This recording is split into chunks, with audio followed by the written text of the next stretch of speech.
ከሲኦል ወደ ገነት ያሸጋግረን ልዑለ ባሕሪ ቅዱሰ ባሕሪ ንጹሐ ባሕሪ መድኃኔ ዓለም አምላካችን ክርስቶስ አምላካችን ከሁሉ አስቀድሞ ክብር ምስጋና ይድረሰው።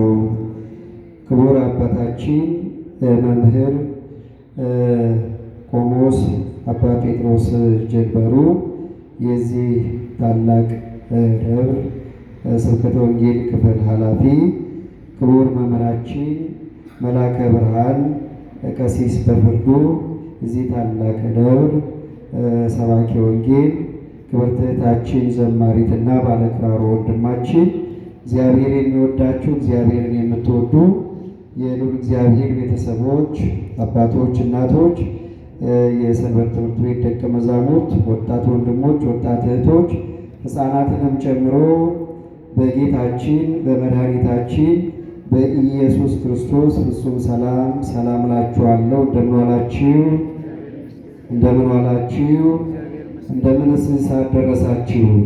እግዚአብሔር ይመስገን ብለን ስሙን እንድንጠራ ቃሉን እንድንሰማ በሕይወተ ሥጋ በሕይወተ ነፍስ ጠብቆ እዚህ ዕለት እዚህ ሰዓት ያደረሰን አምላካችን ስሙ የተመሰገነ ይሁን። በአማላጅነቷ በእናትነት ፍቅሯ የማትለየን እናታችን ቅድስት ድንግል ማርያም ስሟ የተመሰገነ ይሁን። ቅዱሳን ጻድቃን፣ ቅዱሳን ሰማዕታት እግዚአብሔር አምላካችን በሰጣቸው ክብርና ሞገስ መጠን የተመሰገኑ ይሁኑ። ወትቤላ ኑኃሚን ብእሲሁሰ ቅሩብነ ውእቱ፣ ለእግዚአብሔር መልካም ፈቃድ እርሱ የቅርብ ዘመዳችን ነው በሚል ርዕስ እንማማራለን። መነሻ የምናደርገው በመጽሐፈ ሩት ምዕራፍ 2 ከቁጥር 20 ላይ ተመዝግቦ የምናገኘውን ኃይለ ቃል መነሻ አድርገን እንማማራለን። የትምህርቱ ርዕስ በልባችን ጽላት ላይ እንዲጻፍ አንድ ጊዜ ብትሉት ደስ ይለኛል። እርሱ በሉ የቅርብ ዘመዳችን ነው። እስኪ ድገሙት፣ እስኪ ሰልሱት። እርሱ የቅርብ ዘመዳችን ነው። በዚህ ኃይለ ቃል በሚኖረን ትንሽ ጊዜ እንማማራለን። አምላካችን ለሕይወታችን የሚረባንን የሚጠቅመንን መልእክት እንዲነግረን የእርሱ መልካም ፈቃድ ይሁንልን። መነሻ የምናደርገው በብሉይ ኪዳን ካሉ መጻሕፍት በአንዱ ላይ ነው። የመጽሐፍ ቅዱስ ሊቃውንት ብሉይ ኪዳን ቁጥራቸው 46 ሲሆን በአራት ይከፈላሉ ብለው ይነግሩናል። የሕግ ክፍል የሚባሉ መጻሕፍት አሉ። የታሪክ ክፍል፣ የመዝሙርና የጥበብ ክፍል እንዲሁም የትንቢት ክፍል የሚባሉ አሉ። የታሪክ መጻሕፍት ከሚባሉት መጽሐፈ ሩት አንዱ ነው። መጽሐፈ ሩት በምዕራፍ ደረጃ 4 ምዕራፎች ብቻ ያለው በብሉይ ኪዳን ያለ ነገር ግን በሐዲስ ኪዳን የሚፈጸመውን የድኅነታችንን ምስጢር የሚያሳይ የታሪክ የመጽሐፍ ቅዱስ ክፍል ነው። እጅግ ደስ የሚል የሚያስገርም ታሪክ የምናይበት ብሉይ ኪዳን ላይ ሆነን የሐዲስ ኪዳንን ምስጢር የምናይበት የመጽሐፍ ቅዱስ ክፍል ነው። ብሉይ ኪዳንና ሐዲስ ኪዳንን አባቶቻችን ሁለቱ የማይነጣጠሉ እንደሆኑ ይናገራሉ። ቅዱስ ዮሐንስ አፈወርቅ ብሉይ ኪዳን ትንቢት ነው፣ ሐዲስ ኪዳን ደግሞ ፍጻሜ ነው ብሎ ተርጉሞልናል። እንዲሁም ብሉይ ኪዳን መሰረት ሲሆን ሐዲስ ኪዳን ጣሪያ ነው ብሎ ይናገራል። መሰረትና ጣሪያ ሊነጣጠሉ የማይችሉ ናቸው። መሰረት ያለ ጣሪያ ባዶ ነው የሚሆነው። ጣሪያ ደግሞ ያለ መሰረት ሊቆም አይችልም። ስለዚህ ብሉይ ኪዳን መሰረት ነው፣ ሐዲስ ኪዳን ደግሞ በመሰረቱ ላይ የታነጸ ጣሪያ ነው ብሎ ቅዱስ ዮሐንስ አፈወርቅ ይናገራል። ቅዱስ አትናቴዎስ ደግሞ በብሉይ ኪዳን ሊቀ ነቢያት ቅዱስ ሙሴ በበትሩ ባሕርን ከፍሎ ሕዝበ እስራኤልን አሻገረ። ያ በጊዜው የተፈጸመ ምስጢር ነው። በሐዲስ ኪዳን ደግሞ የሊቀ ነቢያት ቅዱስ ሙሴ የኢየሱስ ክርስቶስ ምሳሌ ሲሆን ሊቀ ነቢያት ባሕርን የከፈለበት በትር ደግሞ የመስቀል ምሳሌ ነው። ባሕረ ኤርትራ የጥምቀት ምሳሌ ነው። ሊቀ ነቢያት ሙሴ ባሕረ ኤርትራን ከፍሎ እስራኤላውያንን አሻግሮ ወደ ምድረ ርስት እንዲገቡ አደረገ። ኢየሱስ ክርስቶስ ደግሞ ባሕረ ሲኦልን በመስቀሉ ከፍሎ እስራኤል ዘነፍስ የሚባሉ ክርስቲያኖችን ርስታችን ወደ ሆነችው ወደ መንግሥተ ሰማያት የምንገባበትን እድል ፈንታ ሰጠን ብሎ ተርጉሞልን እናገኛለን። በጥቅሉ ቅዱስ አትናቴዎስ ሲናገር በብሉይ ኪዳን የተፈጸሙት ታሪኮች እያንዳንዳቸውን ስናያቸው ስናነባቸው ወደ ሐዲስ ኪዳን የሚጠቁሙ ጣቶች ናቸው ብሎ ይናገራል። የቅዱስ አትናቴዎስ በረከቱ ይደርብን። መጽሐፈ ሩትን በምናነብበት ጊዜ አንድ አስደናቂ ታሪክ እናገኛለን። መጽሐፈ ሩት ምዕራፍ 1 ሲጀምር ወኮነ በመዋዕለ ይኮንኑ መሳፍንት መጻ ረሃብ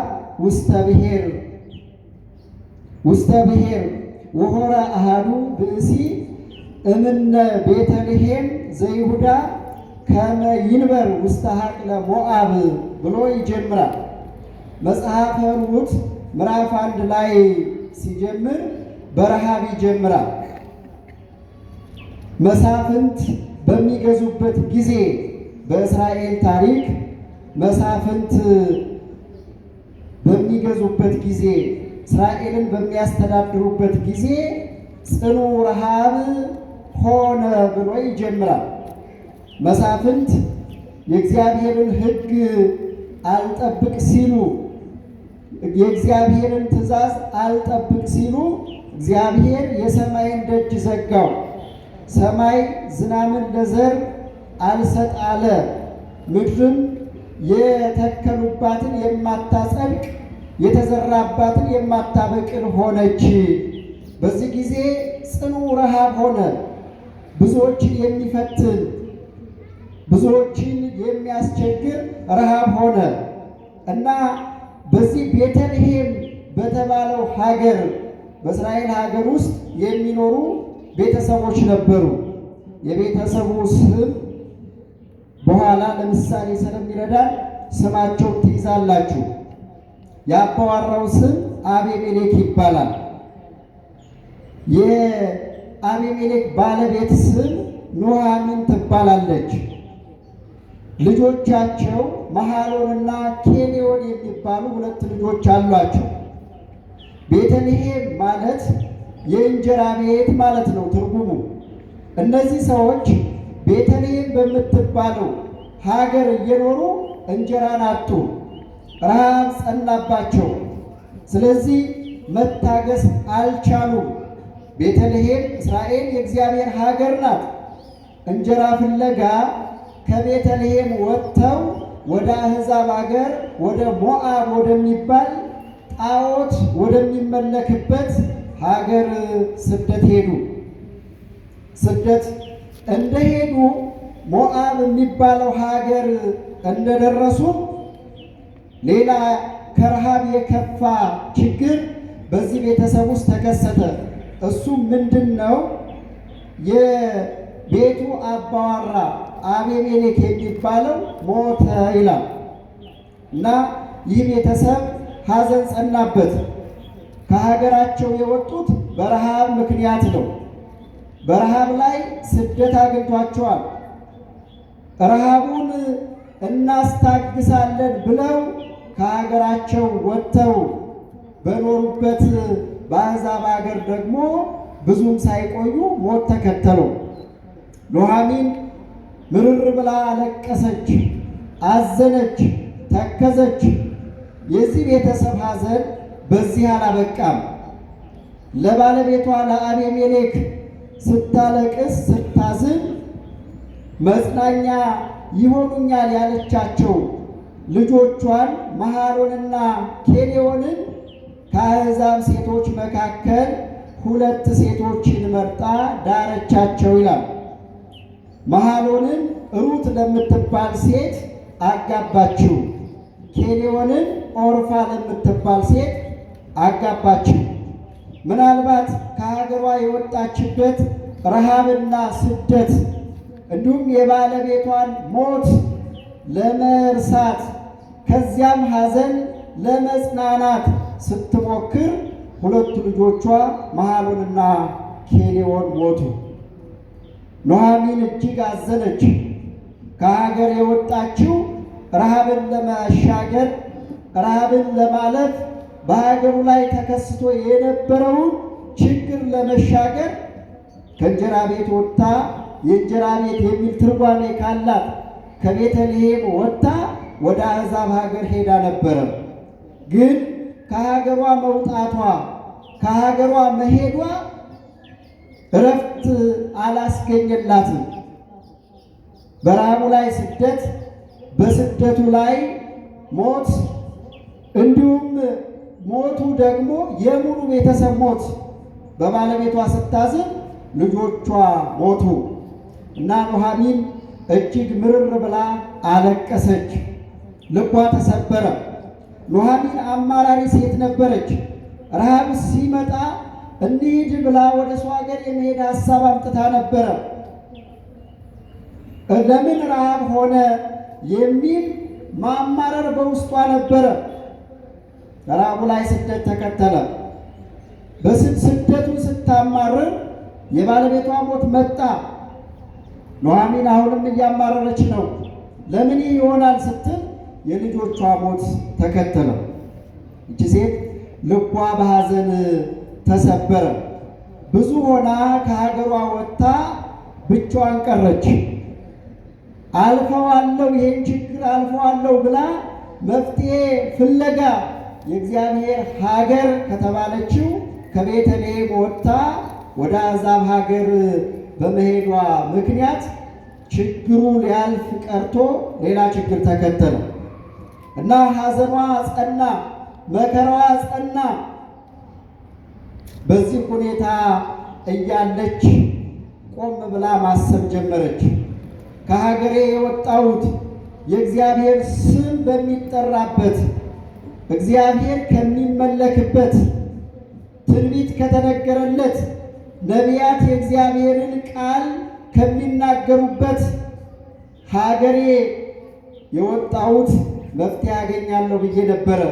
ጣዖት ወደሚመለክበት የእግዚአብሔር ስም በማይጠራበት ሀገር ብኖርም ሥጋዊ ችግሬ ሊያልፍ አልቻለም ብላ ወደ ልቧ ተመለሰች ይላል። በእውነት እግዚአብሔር አምላካችን ወደ ልባችን የምንመለስበትን ጸጋ እንዲያድለን የእርሱ መልካም ፈቃድ ይሁንልን። ወደ ልቧ ተመለሰችና ከሩቅ ሀገር ወይም ደግሞ ከሀገሯ ከቤተልሔም የምስራች ይዞ የመጣ እንግዳን አገኘች እና አንድ የምስራች ነገራት። ያ ምስራች ምንድን ነው? ከሀገርሽ በረሃብ ምክንያት ወጥተሻል፣ አንቺና ቤተሰቦችሽ ወጥታችኋል። ግን አሁን ሀገራችንን እስራኤልን ሀገራችንን ቤተልሔምን እግዚአብሔር ታርቋታል ብሎ ነገራት። ማን ታርቋታል አለ? ማን ታርቋታል? በእውነት ሀገራችን ኢትዮጵያን እግዚአብሔር እንዲታረቅልን የእርሱ መልካም ፈቃድ ይሁንልን። እግዚአብሔር ታርቋታል፣ በብዙ ጸጋ ጎብኝቷታል። ሰማይ ዝናምን ለዘር እየሰጠ ነው። ምድርም የዘሩባትን እያበቀለች ነው። የተከሉባትን እያጸደቀች ነው። የሚበላ ተትረፍርፏል። እግዚአብሔር በዝናብ አብቅሎ በፀሐይ አብስሎ እየመገበ ነው። ስለምን በስደት ትኖሪያለሽ? ነይ ወደ ሀገርሽ ብሎ የምስራች ነገራት ይላል። የምስራች ነገራት። ስለዚህ ኑኃሚን እንዲህ ብላ አሰበች። ቆም ብላ አሰበችና ልቧ ተመልሶ ከዚህ ከባዕድ ሀገር ወጥቼ ወደ ሀገሬ ልመለስ ብላ ጉዞ ጀመረች። ከሞዓብ ትታው ወደ መጣችው ወደ ቤተልሔም ጉዞ ጀመረች እና ልትሄድ ስትነሳ እነዚያ ምራቶቿ ሩትና ኦርፋ ተከተሏት ይላል እና ሲከተሏት ኑኃሚን እንዲህ አለቻቸው፣ ልጆቼ ከኔ ጋር ለምን ትሄዳላችሁ? ያገባችኋቸው ባሎቻችሁ መሐሎንና ኬሌዎን ቢኖሩ ኖሮ መልካም ነው፣ ወደ ሀገራችን ትሄዱ ነበረ። ግን የኔ ልጆች የእናንተ ባሎች ሞተዋል። ስለዚህ ለምን ትሄዳላችሁ? ምናልባት እንኳ ወልጄ አደርስላችኋለሁ ባል አደርስላችኋለሁ ብዬ እንዳላስብ እንኳ አርጅቻለሁ፣ አፍጅቻለሁ። ስለዚህ ተመለሱ ብላ መረቀቻቸው። ስትመረቃቸው ኦርፋ የምትባለው ይህንን የኑኃሚንን ንግግር ተቀበለችና ተመለሰች፣ በሀገሯ ቀረች። ሩት የምትባለው አስደናቂ ሴት ግን እንዲህ አለች፣ መጀመሪያ ከመሐሎን ጋር ስንጋባ ከልጅሽ ጋር ስንጋባ ከሞት በቀር አንተና እኔ የሚለየን የለም። ከዚህ ቤተሰብ እኔ በሥጋ ካልሞትኩ በቀር አልለይም ብዬ ቃል ገብቼ ነበረ። የእግዚአብሔር የአምላክሽ ፈቃድ ሆኖ መሐሎን ሞቷል። ግን እኔ ቃል እንደገባሁት ከአንቺ አልለይም። ሕዝብሽ ሕዝቤ ይሆናል፣ አምላክሽ አምላኬ ይሆናል እና ከአንቺ ጋር ወደ ቤተልሔም እሄዳለሁ አለቻት። ሩት አስደናቂ ሴት ናት። በሀገራችን በኢትዮጵያውያን አባባል አማትና ምራት ሳይስማሙ ከመሬት ይባላል። እንኳን ባለቤት ሞቶ ባል እያለ አማትና ምራት አይስማሙ። እንደውም ለብዙ ትዳር መፍረሶች ምክንያት የቤተሰብ ጣልቃ ገብነት ነው ይባላል። እንግዲህ የተደረጉ ጥናቶች እንደሚያሳዩት በዓለም ላይ ብዙ ትዳሮች ይፈርሳሉ፣ ብዙ የተገነቡ ቤተሰቦች ይፈርሳሉ፣ ብዙ ልጆች ለጎዳና ይጋለጣሉ፣ ብዙ ልጆች ለአሳዳጊ አልባ ሆነው ለጎዳና ይጋለጣሉ።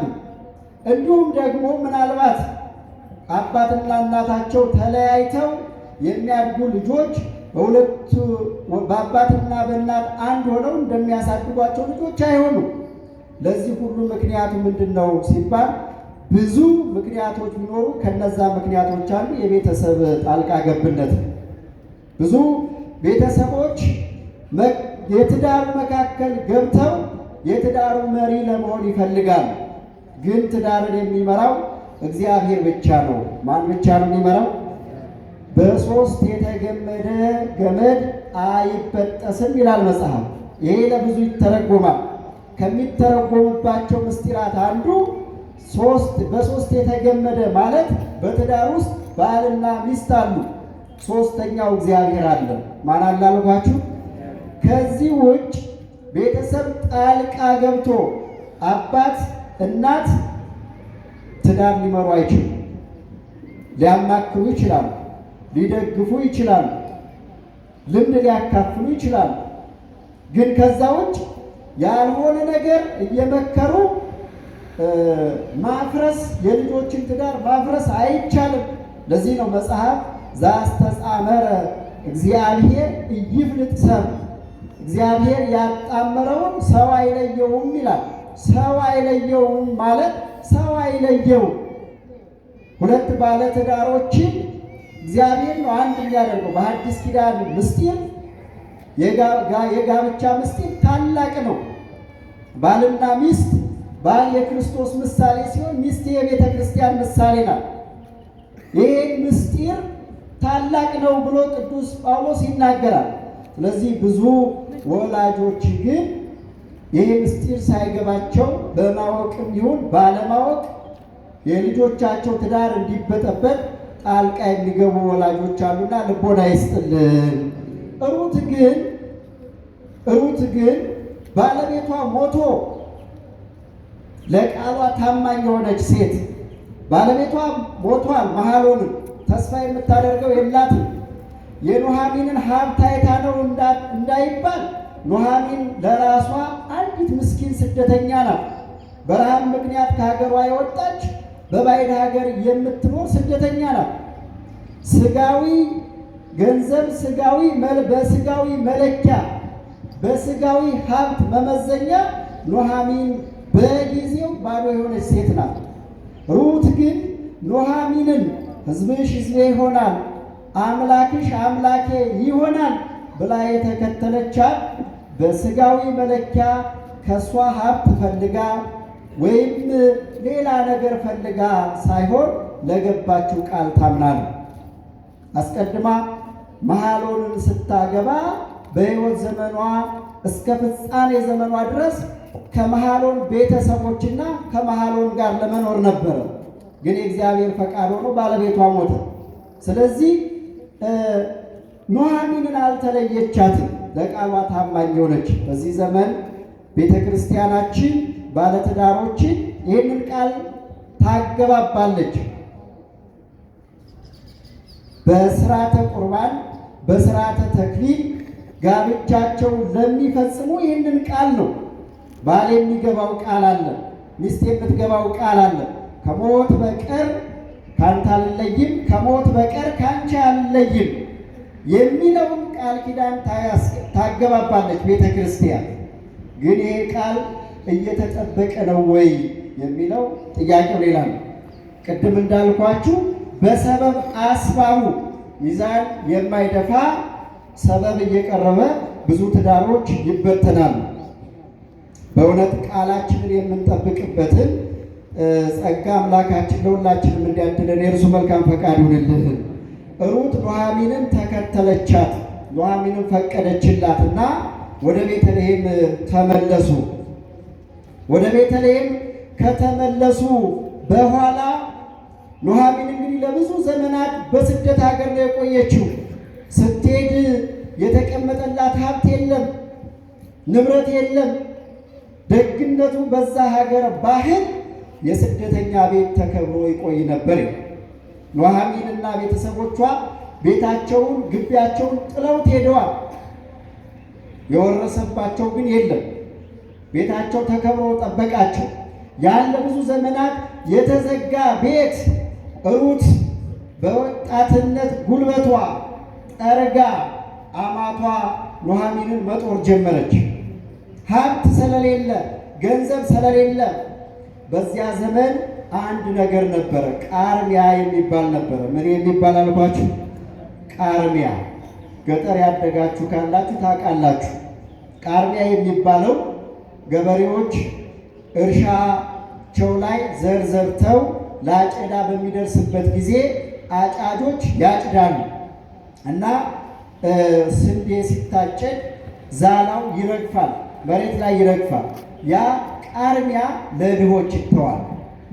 ለማን ይተዋል አልኳችሁ?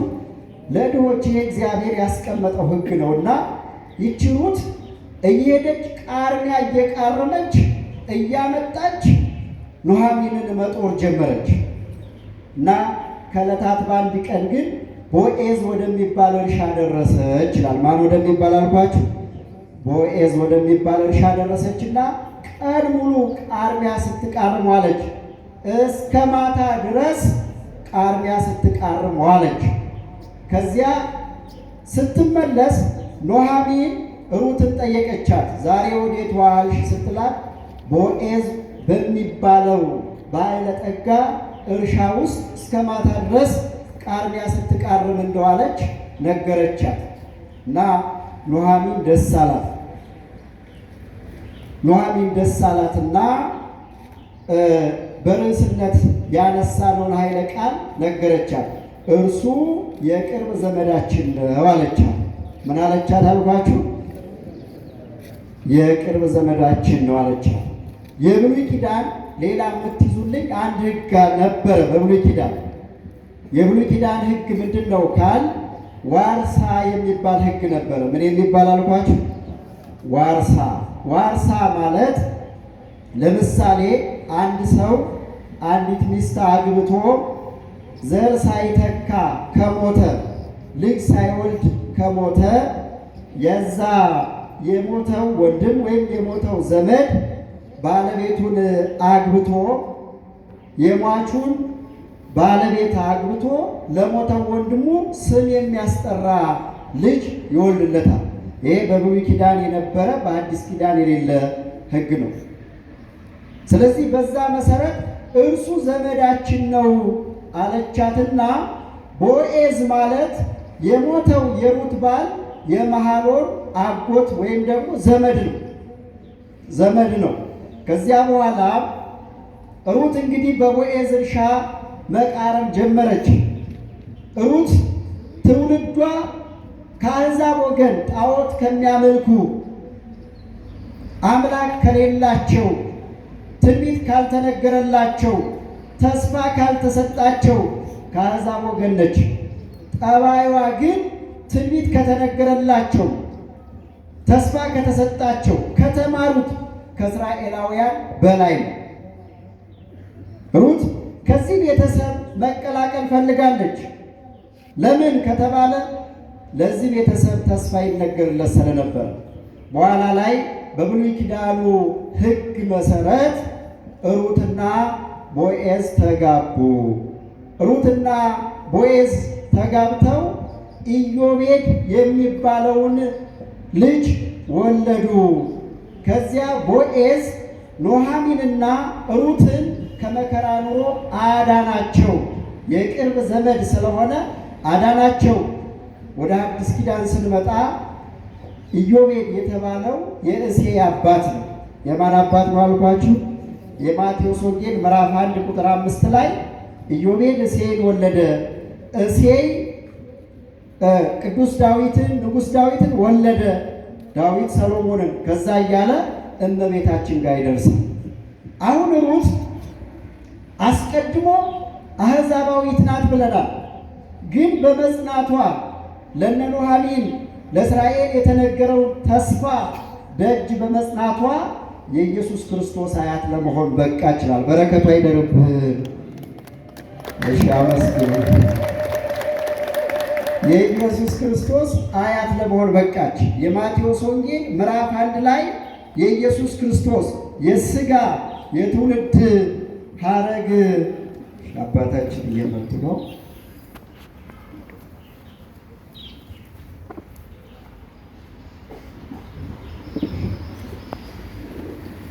የኢየሱስ ክርስቶስ የትውልድ ሐረግ ሲቆጠር 4 አስደናቂ ሴቶች አሉ። 4 አስደናቂ ትዕማር የምትባል ራኬብ የምትባል ሩት የምትባለውና ቤርሳቤ የሚባሉ 4ቱ ሴቶች አስደናቂ ሴቶች ናቸው እና ሩት በመጽናቷ ምክንያት የኢየሱስ ክርስቶስ አያት ለመሆን በቃች ይላል። አሁን ወደ አዲስ ኪዳን ያለውን ምስጢር በዚህ ታሪክ ውስጥ ስንት ነገር ትይዙልኛላችሁ? 5 ነገር ትይዙልኛላችሁ። ስንት ነገር አልኳችሁ? ስንት ነገር? አንደኛ ቦዔዝን ያዙ። ማንን አልኳችሁ?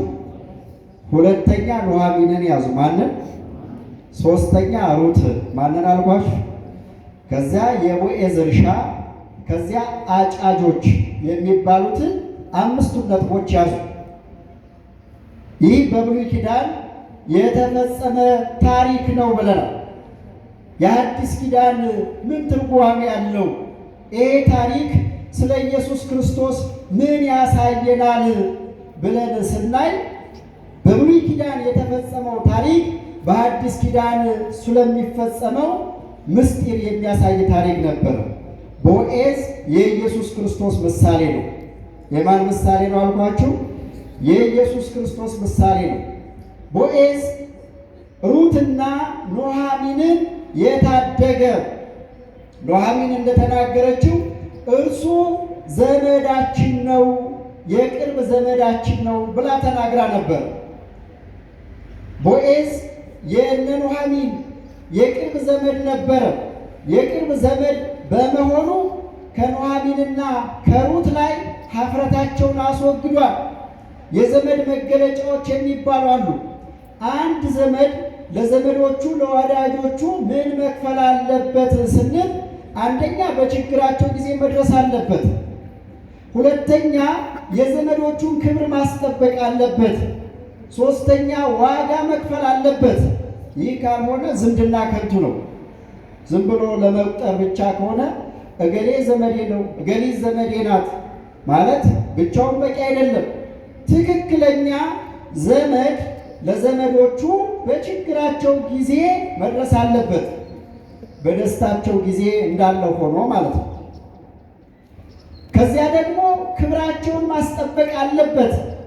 ከዚያ ደግሞ ዋጋ መክፈል ካለበት ለዘመዶቹ ዋጋ መክፈል አለበት። ቦዔዝ ይህንን አድርጓል ለእነ ኑኃሚን። ኑኃሚን እና ሩት በባዶ ቤት ይኖሩ ነበረ። ኑኃሚን በሐዘን ተውጣ ብዙ ሆና ወደ ስደት ወጥታ ስትመለስ ባዶዋን የተመለሰች የተራቆተች ምስኪን ሴት ነበረች። ስለዚህ ቦዔዝ የቅርብ ዘመድ ስለሆነ ከዚህ ቤተሰብ ሐዘን እንዲርቅ አድርጓል።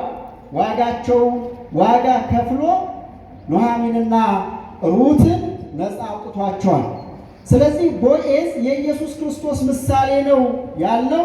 ኢየሱስ ክርስቶስ የእኛ የሰው ልጆች ቦዔዝ የእስራኤላዊቷ የኑኃሚን ዘመድ እንደሆነ እስራኤል ዘነፍስ ለተባል ነው ለአዲስ ኪዳን ክርስቲያኖች ኢየሱስ ክርስቶስ ዘመዳችን ነው። ዝምድናው በምንድን ነው? በሥጋ የእኛን ሥጋ ነስቷል። የእኛን ሥጋ ነስቶ ዘመድ ሆኖናል።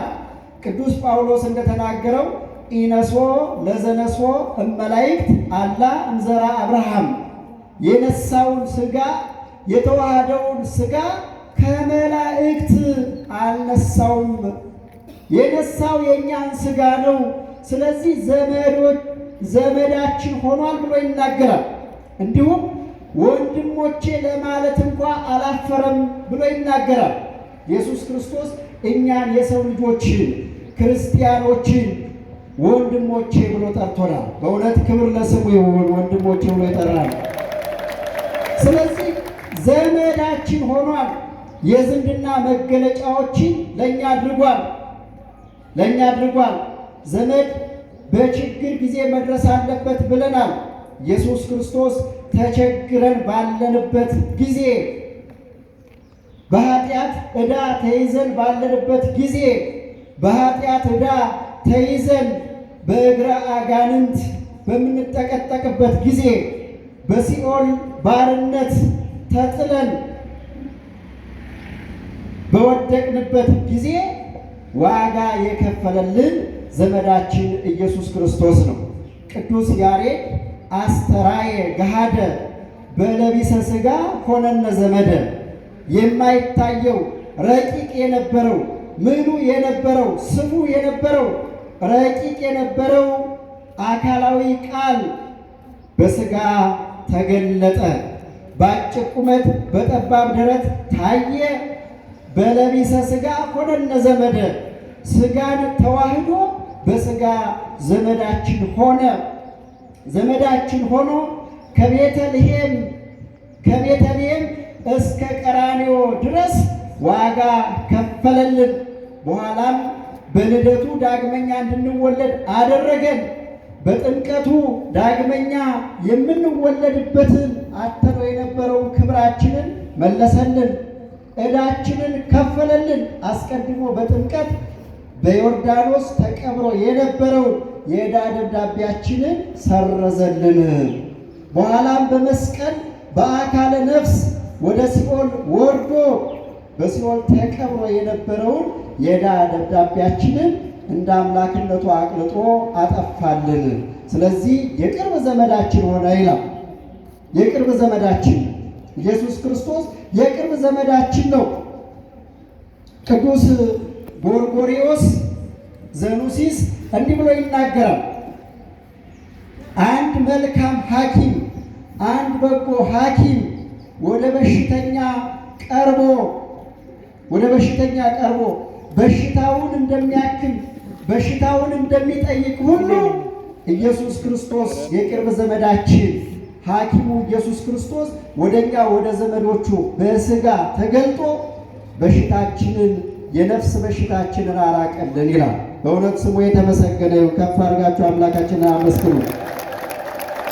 ስለዚህ ዘመዳችን ነው፣ ኢየሱስ ክርስቶስ ዘመዳችን ነው። ኑኃሚን ምን አለች? እሱ የቅርብ ዘመዳችን ነው አለች። እግዚአብሔር ቤተሰቦች ኢየሱስ ክርስቶስ የኛ የቅርብ ዘመዳችን፣ ከኃጢአት የዋጀን፣ ዋጋ የከፈለልን፣ ነፃ ያወጣን፣ በችግራችን ጊዜ የደረሰልን፣ ችግራችንን የሚረዳ ዘመድ። ብዙ ዘመድ እኮ ችግራችን ላይ ይረዳን ይችላል። ምናልባት ለእርሱ ቀላል ከሆነው ትንሽ ነገር አንስቶ ከገንዘቡ ለመስጠት የሚሰስት ዘመድ ሊኖረን ይችላል። ችግራችንን ልንነግረው ልናዋየው ቀርበን ስንጠይቀው ጊዜ የለኝም ብሎ እንኳን ችግራችንን ሊፈታልን ችግራችንን የማያዳምጠን ዘመድ ሊኖር ይችላል። ይህ ኢየሱስ ክርስቶስ ግን የቅርብ ዘመዳችን ነው። ዘመዳችን ስለሆነ ችግራችንን ሁሉ የተቀበለ ቅዱስ ጎርጎርዮስ ዘእንዚናዙ እንደሚለው እርሱ ዘመዳችን ስለሆነ ስለኛ ተራበ ይላል። ግን ሺዎችን 5 እንጀራ 2 ዓሣ አበርክቶ መገበ የሕይወት እንጀራ ነውና፣ ይህ ለጊዜው ነው። ለፍጻሜው በልተነው የማያልቀውን ሁሉንም የሚያጠግበውን የሕይወት እንጀራ ሰጠን፣ ዘመዳችን ነውና።